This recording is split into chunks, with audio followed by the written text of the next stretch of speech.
Just জায়গাটা শুধু দেখো, ওয়াও ছাড়া আর মুখ দিয়ে কিছু বেরোবে না। ছবি তোলার জন্য আমরা এখানে এসেছি। উফ, এখান থেকে সব দেখা যাচ্ছে। কি দেখা যাচ্ছে দেখছি, চেষ্টা করছি তোমাদের দেখানোর, যদি পারি দেখাবো। দ্বিতীয় হুগলি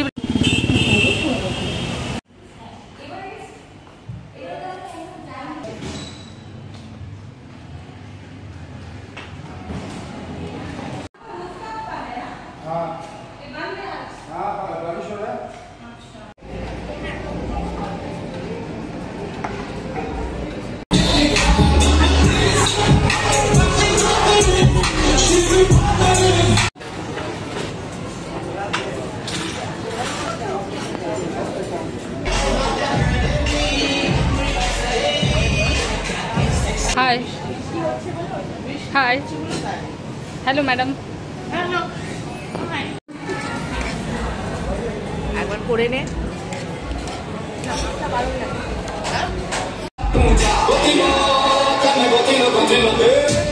কেমন আছে সবাই? আজকে আমি শর্মিষ্ঠা চলে এসেছি খুব সুন্দর একটা পাব বলতে পারো, বার বলতে পারো, কাম রেস্টুরেন্টও বলতে পারো, মানে সবাই আসতে পারো। এমন না যে শুধু এখানে ড্রিঙ্ক করতেই আসতে হবে। যে রেস্টুরেন্টের নাম সবাই জানো, চেনো, দেশি লেন। এদের অনেকগুলো ব্রাঞ্চ আছে। তো আজকে যেটাতে এসেছি সেটা দেখতেই পাচ্ছ নিশ্চয়ই, অনেকে হয়তো এর মধ্যে এসে ঘুরেও গেছো। তো এটা হলো মেট্রো সিনেমা হল যে আছে, মেট্রো সিনেমা হলের ঠিক ওপরে রুফটপটাতে। বাট রুফটপে আজকে বসা এলাও করছে না। ঘোরো, বসো নিজের ইচ্ছে, যেহেতু বৃষ্টি হচ্ছে সেই জন্য ভিজে, সেই জন্য এখানে এসে শুধু ছবি টবি তোলো। যেহেতু এখন বৃষ্টি হচ্ছে না, বৃষ্টি হলে ছবি তুলতে পারবে না। যাই হোক, তবু চেয়ারগুলো ভিজে, মানে বসলে ভিজে যাচ্ছি বেশ। তো যাই হোক, এখানে আমরা একটু ফটো টটো তুলে নেব। তো তারপরে আমরা ভেতরে যাব, ওখানে বসে খাবো টাবো। তো এটা কোথায় কিভাবে আসবে, ভেতরটা কেমন, কি কি খাবার পাওয়া যায়, কত খাবারের দাম, সব কিছুই শেয়ার করবো তোমাদের সাথে। তবে হ্যাঁ, এটার এই যে রুফটপের এই লুকটার জন্য কিন্তু এখানে আসতেই হবে। আর খাবারের কেমন কোয়ালিটি সেটা তো অবশ্যই তোমাদের খাবার পরে শেয়ার করবো। তো চলো ভেতরে যাই, বা কীভাবে আসবে সেটা তোমাদেরকে দেখাই। এই হলো ধর্মতলার শোভা metro cinema hall. Metro cinema hall নিজেই একটা ল্যান্ডমার্ক, নিজেই একটা লোকেশন, সেই জন্য আলাদা করে আর কোনো রকম লোকেশনের দরকার হবে বলে আমার মনে হয় না। মেট্রো সিনেমা হলটা এখন হয়ে গেছে আইনক্স। এটারই নিচের পোর্শনে হাফ পোর্শন বাজার কলকাতা, হাফ পোর্শন স্টাইল বাজার। এই মেট্রো সিনেমা হলের থার্ড ফ্লোরেই রয়েছে দেশি লেন। স্টাইল বাজারের মধ্যে দিয়েই যেতে হবে আমাদের দেশি লেন রেস্টুরেন্টে। এইটার থার্ড ফ্লোরে যেহেতু আছে, তাই স্টাইল বাজারের মধ্যে দিয়ে গিয়ে ডান দিকে রয়েছে সিঁড়ি দিয়েও যেতে পারো, আর বাদিকে রয়েছে লিফট। আমরা লিফটে করেই যাচ্ছি।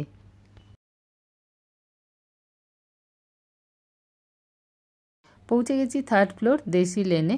এটা দেশি লেনের রিসেপশনও বলতে পারো, আবার ওয়েটিং এরিয়াও বলতে পারো। আমাদের এখন একটু ওয়েট করতে বলা হয়েছে, সেই জন্য এই জায়গার চারিপাশের পরিবেশটা তোমাদের সাথে শেয়ার করে দিলাম। আমাদের ডাক এসেছে, এইবার চলো ভেতরে যাওয়া যাক।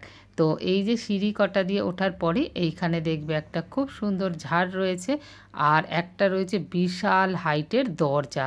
পুরনো আমলের বিল্ডিং তো সেই জন্য।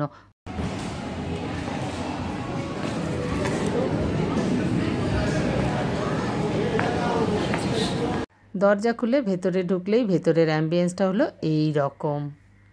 2 জন 4 জন 6 জন এরকম আলাদা আলাদা টেবিলের সাইজ, সেই জন্য আমাদের জিজ্ঞেস করেছিল কজন, আমরা বলেছিলাম 5 জন, সেই জন্য আমাদের জন্য বরাদ্দ হয়েছে এই টেবিলটা। High hi hello madam.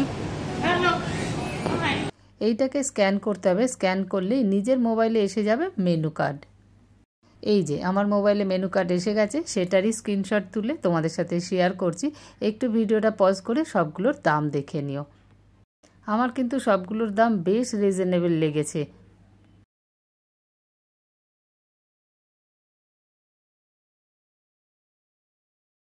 খাবার অর্ডার দিয়েই আমরা চলে এলাম এই জায়গাটায়, যেই জায়গাটার জন্যই আমাদের এই এসপ্ল্যানেটের দেশি লেনে আসা। সুন্দর জায়গা, বাট আমাদের বৃষ্টিটা মাটি করে দিল যে এখানে বসে আমরা খেতে পারছি না, বাট জায়গাটা ঘুরতে পারছি আপাতত, যেহেতু এখন বৃষ্টি হচ্ছে না, তাই তো আমরা সবাই তাই সবাই ভেতরে খাচ্ছে আর এখানে এসে একটু ফটো তুলে নিচ্ছে। ছবি তোলার জন্য আমরা এখানে এসেছি। উফ, এখান থেকে সব দেখা যাচ্ছে, থেকে সব দেখতে পাবে। দ্বিতীয় হুগলি ব্রিজ, হাওড়া ব্রিজ কি দেখা যাচ্ছে দেখছি, চেষ্টা করছি তোমাদের দেখানোর, যদি পারি দেখাবো। দ্বিতীয় হুগলি ব্রিজ দেখা যাচ্ছে, মনুমেন্ট দেখা যাচ্ছে, ইডেন গার্ডেন দেখা যাচ্ছে। হাওড়া ব্রিজটা শুধু দেখা যাচ্ছে না। হ্যাঁ, দ্বিতীয় হুগলি ব্রিজ, দারুণ ভিউ, দারুণ ভিউ। এই ভিউটার জন্যই আমাদের এখানে আসা, হ্যাঁ না? এরকম ওপর থেকে এসপ্ল্যানেডকে কোনোদিন দেখিনি, আজকে দেখে নিচ্ছি। এইখানের পুরো অ্যারেঞ্জমেন্টের ভিউটা দেখো, বেশ সুন্দর। বৃষ্টি না পড়লে কিন্তু খুব সুন্দর। এই 4 জনের করে বসার জন্য টেবিল রয়েছে, তাছাড়া এইখানে উঁচু উঁচু টেবিল রয়েছে, উঁচু থেকে দেখতে বেশ ভালো লাগে চারিদিকটা, সেই জন্য। আর এই সাইডে যেগুলো আছে সেগুলোও বেশ উঁচু উঁচু, মানে এখানে বসে খেতে খেতে বেশ এন্টারটেনমেন্ট পাওয়া যাবে আর কি দেখতে দেখতে। এই জায়গাটা এত ভালো লাগছে, ছেড়ে যেতেই ইচ্ছে করছে না। ওদিকে আমাদের খাবার টেবিলে সার্ভ করা হয়ে গেছে, আমাদের কিন্তু অনেকবার এসে ডেকে গেছে। যাক, চলো যাই, নাইলে খাবার ঠান্ডা হয়ে যাবে, কোনো টেস্ট পাওয়া যাবে না। আমরা স্টার্টারে নিয়েছি কর্ন চাট, যার 1 প্লেটের দাম 260 টাকা। আর নিয়েছি বিয়ার ব্যাটার ফিশ, যেটা 1 প্লেটে 6 পিস থাকবে, দাম 360 টাকা। এবার চলে এসেছে আমাদের মেন কোর্স। মেন কোর্সে আমরা কি কি নিয়েছি চলো সেটা তোমাদের সাথে শেয়ার করি। এটা হলো ননভেজ ফ্রাইড রাইস, যার দাম 340 টাকা। আর এটা হলো সিঙ্গাপুর নুডলস, 1 প্লেটের দাম 340 টাকা।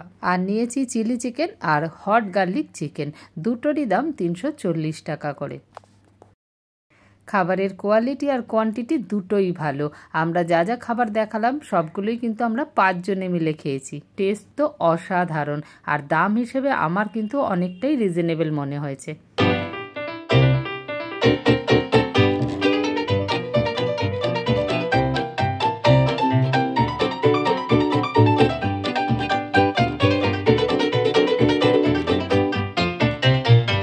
আমরা যখন এই রেস্টুরেন্টে ঢুকেছিলাম তখন বিকেল বিকেল ছিল, আর সন্ধে বা অন্ধকার হতেই রেস্টুরেন্টের ভেতরের অ্যাম্বিয়েন্সটা পাল্টে গেল। সব আলোগুলো কমে গেল, আর ডান্স ফ্লোরের আলোগুলো জ্বলে গেল, আর জোরে জোরে গান বাজছে।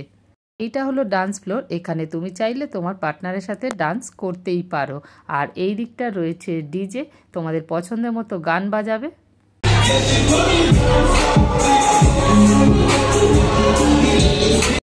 আর এই দিকটা হলো বার কাউন্টার।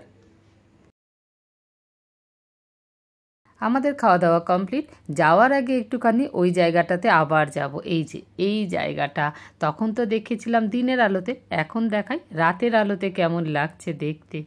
এখন কিন্তু এখানে বসেই সবাই খাচ্ছে, তার কারণ বৃষ্টিটা অনেকক্ষণ হলো বন্ধ হয়ে গেছে। তো এই ছিল দেশিলেন এসপ্ল্যানেডের ভিডিও। এরই মধ্যে তোমরা এখানে এসে কে কে ঘুরে গেছো আমায় কমেন্ট করে জানিও। আর আমার এই ভিডিওটা কেমন লাগলো সেটাও জানিও। যদি ভালো লেগে থাকে তাহলে একটা লাইক করে দিও, আর সাবস্ক্রাইব করে আমার পাশে থাকার অনুরোধ রইল। দেখা হচ্ছে অন্য কোনো ভিডিওতে, ততক্ষণের জন্য বাই বাই।